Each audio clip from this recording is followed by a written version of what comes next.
اور ان کے اجر میں کوئی کمی نہیں کی جائے گی۔ اور جس نے کسی کو گمراہی کی طرف بلایا اس کو بھی اتنا ہی گناہ ملے گا جتنا اس پر چلنے والے کو گناہ ملے گا، اور اس کے گناہ میں بھی کوئی کمی نہیں کی جائے گی۔ یعنی وہ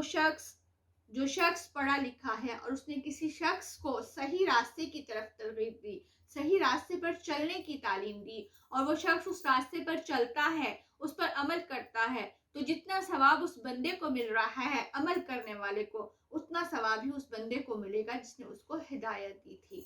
اور اگر کوئی شخص کسی کو برائی کی طرف بلاتا ہے، گناہ کا رستہ دکھاتا ہے، تو جب وہ بندہ گناہ کے راستے پر چلتا ہے، گناہ کا عمل کرتا ہے، تو جتنا گناہ اس بندے کو ملے گا اتنا ہی گناہ اس بندے کو ملے گا جس نے اس کو گناہ کی طرف بلایا تھا۔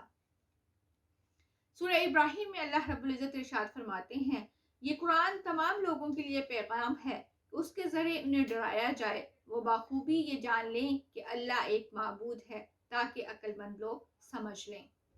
حضرت ابوبکر رضی اللہ تعالیٰ عنہ سے روایت ہے کہ حضور صلی اللہ علیہ وآلہ وسلم نے خطبہ حجۃ الوداع کے موقع پر فرمایا، جو یہاں حاضر ہیں وہ اس کو پہنچا دے جو یہاں حاضر نہیں ہے، کیونکہ جو حاضر ہے شاید وہ ایسے شخص تک یہ خبر پہنچا دیں جو دوسروں کو زیادہ پہنچا سکے، زیادہ بہتر طریقے سے تعلیم دے سکے، زیادہ بہتر طریقے سے پڑھا سکے۔ حضرت عبداللہ بن عمر رضی اللہ تعالیٰ عنہ سے روایت ہے کہ حضور صلی اللہ علیہ وآلہ وسلم نے فرمایا، میری بات لوگوں تک پہنچا دو چاہے ایک آیت ہی کیوں نہ ہو۔ پھر ایسے لوگوں کے بارے میں وعید کی گئی جو لوگ علم کو سیکھتے ہیں، سمجھتے ہیں، لیکن دوسروں سے چھپاتے ہیں۔ سورہ بقرہ میں ان لوگوں کے بارے میں ارشاد ہوتا ہے جو لوگ ہماری اتاری ہوئی دلیلوں اور ہدایات کو چھپاتے ہیں، باوجود اس کے کہ ہم اسے اپنی کتاب میں لوگوں کے لیے بیان کر چکے ہیں۔ ان لوگوں پہ اللہ کی اور تمام لعنت کرنے والوں کی لعنت ہے، مگر وہ لوگ جو توبہ کر لیں اور اصلاح کر لیں اور بیان کر دیں تو میں ان کی توبہ قبول کرتا ہوں، اور میں توبہ قبول کرنے والا اور رحم فرمانے والا ہوں۔ حضرت ابو ہریرہ رضی اللہ تعالیٰ عنہ فرماتے ہیں کہ ایسے لوگوں کے بارے میں جو علم کو حاصل کرتے ہیں اور پھر چھپا لیتے ہیں، لوگوں تک نہیں پہنچاتے، ان لوگوں کے بارے میں آقا علیہ الصلوۃ والسلام ارشاد فرماتے ہیں، جس سے کوئی بات پوچھی گئی اور اس کو اس بات کا علم تھا، اس نے اس کو چھپا لیا، لوگوں تک نہیں پہنچایا، تو قیامت کے دن ایسے لوگوں کو آگ کی لگام پہنائی جائے گی۔ یعنی کہ اگر کوئی شخص علم حاصل کرنے کے باوجود اس کو چھپا لیتا ہے، لوگوں تک نہیں پہنچاتا ہے، لوگوں تک نہیں دیتا ہے، لوگوں کو نہیں بتاتا ہے کہ علم کیا ہے، تو فرمایا کہ ایسے لوگوں کو قیامت کے دن اللہ رب العزت آگ کی لگام پہنا دیں گے۔ پھر ایسے لوگ جو علم کو حاصل کرتے ہیں، دین کا علم سیکھتے ہیں، دین پڑھتے ہیں اور اس کو کمائی کا ذریعہ بنا لیتے ہیں، ایسے لوگوں کے بارے میں حضور صلی اللہ علیہ وآلہ وسلم نے ارشاد فرمایا کہ جس نے کوئی ایسا علم حاصل کیا جس سے اللہ کی خوشنودی حاصل کی جاتی ہے، لیکن اس نے اس کو دنیا کا مال کمانے کے لیے حاصل کیا، تو قیامت کے دن وہ جنت کی خوشبو کو بھی نہیں پا سکے گا۔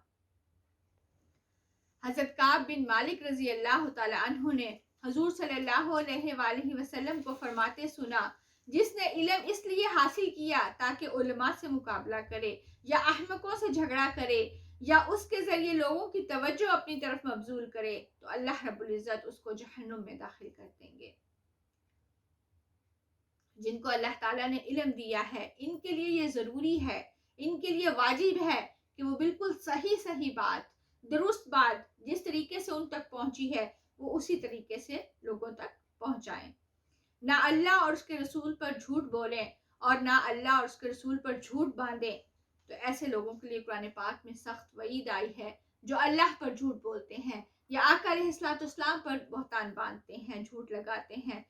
تو سورہ الانعام میں ان کے بارے میں ارشاد آتا ہے، تو اس سے زیادہ ظالم کون ہوگا جو اللہ پر جھوٹ باندھتے ہیں؟ وہ لوگ گمراہ ہیں، کر دیے گئے ہیں بغیر علم کے، بے شک انہیں اللہ ہدایت دیتا ہے ظالم لوگوں کو۔ اور پھر علم سیکھنا کتنا ضروری ہے، اس کی کتنی فضیلت ہے، اس کے بارے میں قرآن پاک میں ارشاد فرمایا گیا ہے۔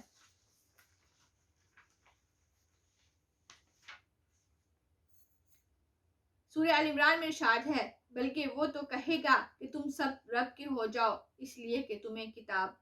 سکھایا اور پڑھایا کرتے تھے۔ حضرت موسیٰ رضی اللہ تعالیٰ عنہ روایت کرتے ہیں کہ رسول اللہ صلی اللہ علیہ وآلہ وسلم نے فرمایا اللہ تعالیٰ نے علم و ہدایت کی جو باتیں مجھ کو دی ہیں ان کی مثال زوردار بارش کی سی ہے جو کسی زمین پر برسی، وہ جو عمدہ زمین تھی اس نے پانی چوس لیا، اس نے گھاس اور سبزی خوب اگائی، اور بعض زمین سخت تھی اس نے پانی تھام لیا۔ اللہ تعالیٰ نے لوگوں کو اس سے فائدہ پہنچایا، انہوں نے اسے پیا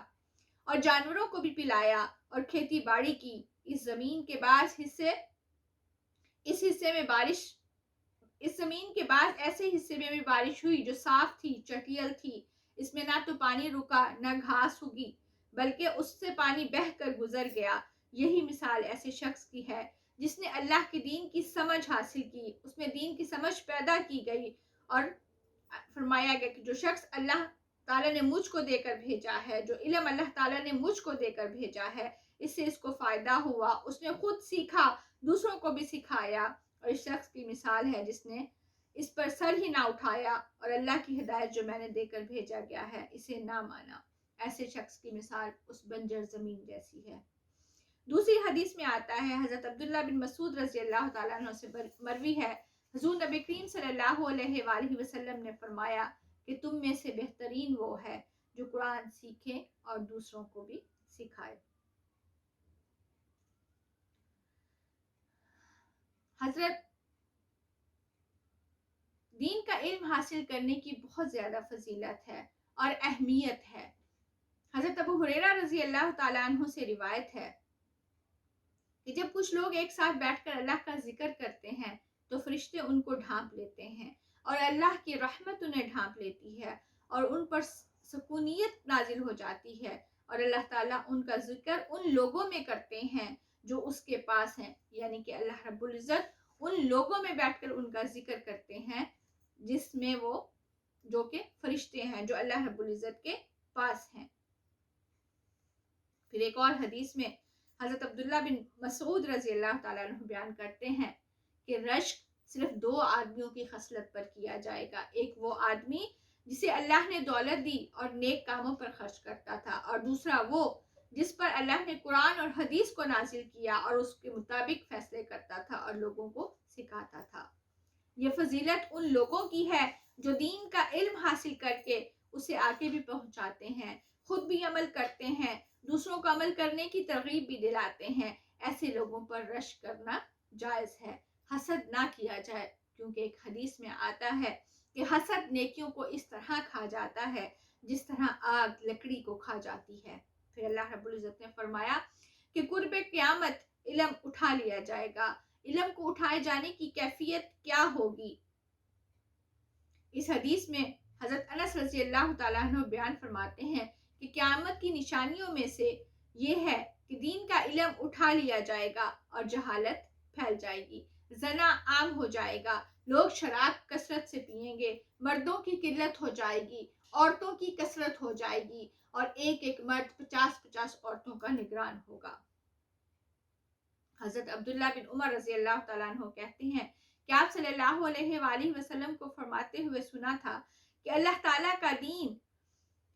کا علم بندوں سے چھین کر نہیں اٹھاتا بلکہ عالموں کو اٹھا کر اٹھاتا ہے، یہاں تک کہ جب کوئی عالم باقی نہیں رہے گا تو لوگ جاہلوں کو اپنا سردار بنا لیں گے، ان سے مسئلہ پوچھیں گے تو بغیر علم کے فتوے دیں گے، خود بھی گمراہ ہوں گے اور دوسروں کو بھی گمراہ کریں گے۔ اسی طرح جب قرب قیامت ہوگی تو اللہ رب العزت علم کو اٹھا لے گا، قرآن پاک کو اٹھا لے گا۔ علم کو اٹھانے کا مطلب کیا ہے کہ اللہ رب العزت اس دنیا سے عالم ختم ہو جائیں گے، جن کے پاس صحیح اور درست علم ہے وہ علم ختم ہو جائے گا۔ جب لوگ کسی سے فتویٰ لینے جائیں گے تو ان پڑھوں سے فتویٰ لیں گے، وہ پڑھے لکھوں سے فتویٰ، پڑھے لکھے لوگ نہیں ہوں گے۔ جب وہ ان پڑھوں سے فتویٰ لیں گے تو ان پڑھ لوگ اپنے طریقے سے غلط ذریعے سے غلط طریقے سے ان کو غلط فتوے جو ہیں وہ دیں گے۔ جہاں دنیاوی علم ضروری ہے، آج کل کے دور میں جہاں دنیا کا علم ضروری ہے، اس کے ساتھ ساتھ دین کا علم حاصل کرنا تو بہت زیادہ ضروری ہے، چونکہ دین کا علم، اگر دنیا کا علم آپ کو ریسرچ سکھاتا ہے کہ آپ ریسرچ کریں، سائنس آپ کو ریسرچ سکھاتی ہے، انگلش ہے، فلسفہ ہے، جو ہے کچھ بھی ہے، آپ تعلیم حاصل کریں، سمجھیں، لیکن دین کا علم نہ صرف آپ کی دنیا سنوارتا ہے بلکہ آخرت بھی سنوارتا ہے۔ اور دین کا علم جو ہے، دین کا علم حاصل کرنا، دنیا کا علم حاصل کرنا، یہ ایسی عبادت ہے، علم حاصل کرنا ایک ایسی عبادت ہے جو انسان کو اپنے رب سے ملاتی ہے، زندگی کی گوشوں سے منور کرتی ہے۔ یہ عبادت تنہائی کی ساتھی ہے، خلوت کی رفیق ہے۔ علم کے ذریعے آدمی ایمان اور یقین کی دنیا آباد کرتا ہے، بھٹکے ہوئے لوگوں کو سیدھا راستہ دکھاتا ہے، بروں کو اچھا اور دوستوں کو بیگانوں کو اپنا بنا دیتا ہے، دنیا میں امن کی فضا پیدا کرتا ہے۔ علم کی فضیلت قرآن پاک میں بہت زیادہ زور سے دی گئی ہے، ہر جگہ اللہ رب العزت نے اس کی اہمیت کو واضح کیا ہے۔ جیسے میں نے پہلے بھی بتایا کہ اللہ رب العزت نے سب سے پہلے آیت ہی اقرأ سے نازل کی تھی کہ اقرأ بسم ربک الذی خلق، کہ اپنے پروردگار کے نام سے پڑھیں جس نے آپ کو پیدا کیا۔ اور پھر اللہ تعالیٰ کی اپنی صفت ہے، اللہ تعالیٰ کا اپنا نام ہے العلیم، اللہ تعالیٰ نے اپنا صفت جو ہے، اپنا نام جو ہے وہ العلیم بھی رکھا ہے۔ پھر قرآن پاک میں ارشاد فرمایا الذی علم بالقلم علم الانسان ما لم یعلم، رب وہی ہے جس نے قلم کے ذریعے علم دیا اور انسان کو وہ کچھ سکھایا جو اسے معلوم نہیں تھا۔ علم حاصل کرنا، لوگ نبی کریم صلی اللہ علیہ وآلہ وسلم کے زمانے میں جتنا دور ہوتے جائیں گے اتنا ہی انہیں علم کی سخت ضرورت ہوتی جائے گی، کیونکہ لوگوں میں بگاڑ پیدا ہوتا جائے گا، دنیا پرستی پیدا ہوتی جائے گی، کافروں کی مشابہت میں اکثر لوگ اصل دین کو بھلا دیں گے۔ اسی لیے اسلام نے طلب علم کو فرض قرار دیا گیا ہے۔ ارشاد باری تعالیٰ ہے آپ صلی اللہ علیہ وآلہ وسلم یقین کر لیں کہ اللہ کے سوا کوئی معبود نہیں، اور وہ گناہوں کی بخشش، اور اس سے اپنے گناہوں کی بخشش مانگا کریں۔ علم بھی دو طرح کا ہے،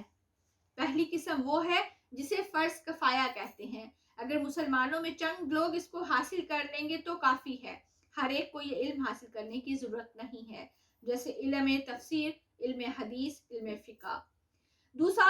دوسری قسم فرض عین ہے جو ہر مسلمان کا حاصل کرنا فرض ہے، اس کے بغیر کوئی چارہ نہیں ہے، اس کے بغیر وہ اسلام پر قائم نہیں رہ سکتا ہے۔ مثلا اسلام کے 5 ارکان، اس کی تفصیل کو جاننا، جو ظاہری عبادات ہیں اور ایمان کے 6 ارکان، ان کی تفصیلات معلوم کرنا، جو دین اسلام کے اہم عقائد ہیں، روزمرہ کے بعض معاملات جو حلال ہیں اور وہ معاملات جو حرام ہیں انہیں جاننا، ان کی علم حاصل کرنا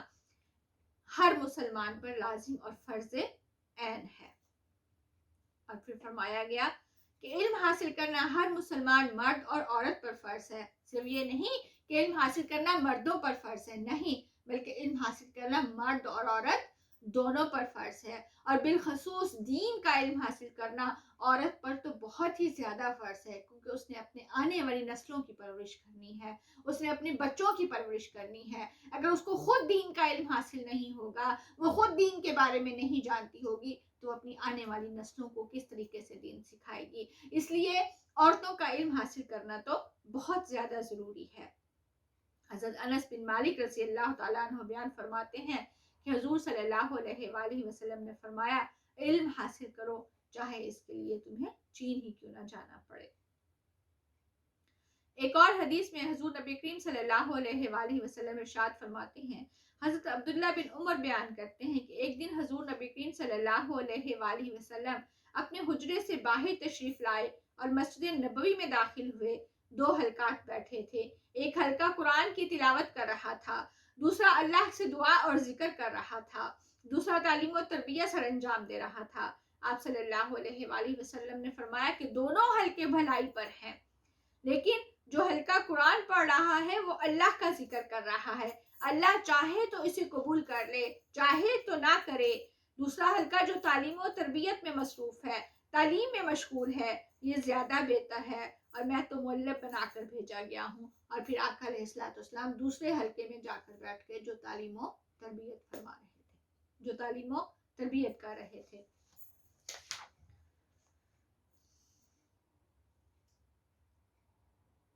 مولانا محمد صدیق میمنی لکھتے ہیں، عالم کہتے ہیں پڑھے لکھے لوگوں کو، چاہے اس نے قرآن کی تعلیم حاصل کی ہو یا حدیث کی ہو، فقہ کی ہو یا کلام کی ہو یا منطق کی ہو، سائنس کی ڈگری ہو یا میڈیکل سائنس کی ڈگری ہو،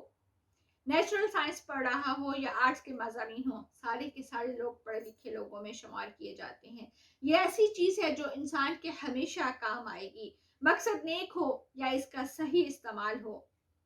صحیح استعمال کیا جائے تو اس کی بدولت وہ دین اور دنیا کی ساری نعمتیں حاصل کر لیتا ہے۔ علم کی فضیلت کے حوالے سے حضور صلی اللہ علیہ وآلہ وسلم ارشاد فرماتے ہیں، علم والوں کو دوسروں کے مقابلے میں ایسی ہی فضیلت حاصل ہے جیسی میری فضیلت تم میں سے ادنا شخص پر ہے۔ یعنی اللہ تعالیٰ، اس کے فرشتے، آسمان اور زمین، حتیٰ کہ چونٹی اپنے سوراخ میں اور مچھلیاں پانی میں اس بندے کی بھلائی کے لیے دعا کرتی ہیں جو علم حاصل کرتا ہے اور دوسروں تک پہنچاتا ہے۔ حضرت عبداللہ، اس لیے فرمایا گیا کہ علم حاصل کرنا ہر مسلمان عورت اور مرد پر فرض ہے۔ علم کی طلب حاصل کرنا ہر مسلمان عورت اور مرد پر فرض ہے۔